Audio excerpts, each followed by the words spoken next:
What is up, everybody? This is Tyler Brewer with the Brewer Breakdown, and today we are recapping both OSU and OU and their big games on Saturday. I'm going to start with Oklahoma State because they played Oregon and it was terrible. That was a horrible performance by Oklahoma State. For those who don't know, Oklahoma State got beat 69-3 on Saturday, and it was embarrassing. And I've got the stats right here. Oregon managed to put up 631 yards to OSU's 211. They threw for 319 yards to OSU 67. Oregon rushed the ball 312 yards to OSU's 144. And the yards per rush,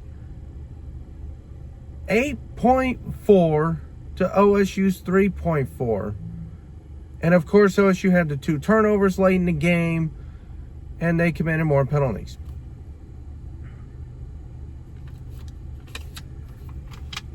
I cannot tell you how embarrassing that is. That is embarrassing on so many levels. Oregon made Oklahoma State, a Division I program, mind you, look like an FCS school or a Division II or III school. Oklahoma State looked that terrible. They looked that horrible. I didn't even watch the game. If I'm being honest with you, I went back and watched highlights, and it looked like Oregon just ran the ball all over them. And the stats show it. But what's funny is that they threw the ball more, they got more passing yards than they did rushing yards.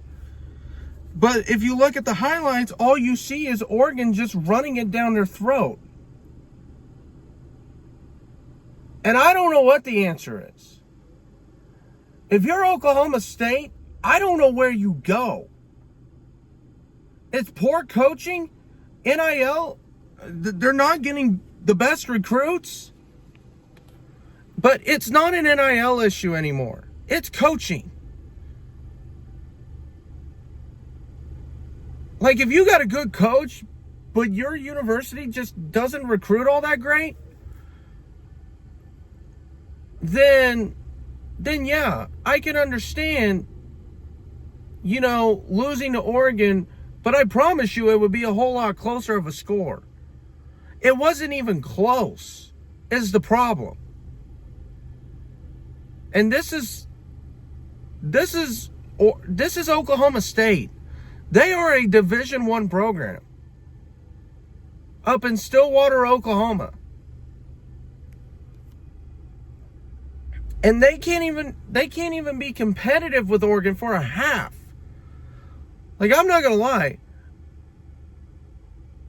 I thought OSU would come out and fight a little bit and try and keep it close. Like, I was hoping that if they got beat, it would be like, I don't know, 38-13, 38-20, somewhere in that ballpark. I knew they would not win, which was fine. But can you not act like you got some fight in you? I mean,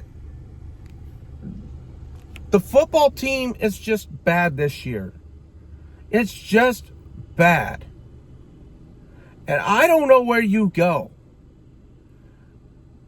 But if OSU cannot turn this thing around in Big 12 play, then yeah, head coaching change needs to be made, because you can't keep going on like this. You can't keep going on like this. You are a Division I program. You can't keep going on like this. You can't go 3-9, 0-9 in conference play, and then do the same thing the following year and expect the fan base and the donors and everybody in charge up at OSU to be okay with it. You can't have that. You cannot have that. I don't know where you go if you're Oklahoma State, but this performance was just horrible. Absolutely horrible. There's no other way to put it. Getting beat 69-3 is absolutely unacceptable. And I'm not going to lie, after I saw that score, I didn't know how I was going to talk about OSU. And to be honest, I didn't want to talk about them because they looked so bad. It's like, what's there to talk about? Zane Flores is clearly not your answer. Offensive line is terrible, and the running defense is horrible. Which we already knew that. I said it week 1. The running defense for OSU is going to have to get better. And they did not get better. They got worse. They look drastically worse. And I get it. They played UT Martin week 1. I completely get it. But that doesn't mean that you come out and you look this terrible. OSU, they got to figure it out. They got to figure it out. And they play Tulsa Saturday night. And I don't know if that's going to be a gimme win. I think Tulsa, in all honesty, this could be the best chance for Tulsa to pull off an upset. I'm not kidding you. This could be the best opportunity for Tulsa to get an upset win in Stillwater. It really could be. It really could be. All right, we're going to change over and talk about OU. They played Michigan at home in what was one of the bigger college football games in Norman, with College Game Day coming and just the fun atmosphere that we had. And I just want to say, you know, it's really exciting to hear how positive OU got talked about. That was just awesome. Like, the atmosphere was great. The people were pretty good. You know, I hope the Michigan fans had a good time when they were here. And, you know, just a lot of positivity, and I enjoyed it very much. And OU getting the win was also awesome to watch. And I'm just glad that it was such a fun atmosphere. But I want to talk about the OU game. OU beat Michigan 24-13 in a game that lots of positives to take away. OU had 408 total yards to Michigan's 288. Passing yards, we had 270 to Michigan's 142. Rushing, Michigan rushed for 146 yards. OU rushed for 138. And a lot of that 138, by the way, came from John Mateer, who carried the ball like 19 times. And we'll get into all of that here in just a second. Penalties, Michigan had 3 penalties for 32 yards. OU had 5 for 48. And OU had the 2 turnovers to Michigan's none. So the positives. OU has a quarterback who could win the Heisman this year. He looks good. He looks really, really good. And he has complete command of this team. He is the leader in the locker room. He is the leader within that team. He is the start and finish for that team when it comes to being the leader. And he shows it every single time he is on that football field. And I'm sure he is like that in practice. He is a good player. And he is fun to watch, and he's going to be great in the NFL. I promise you that.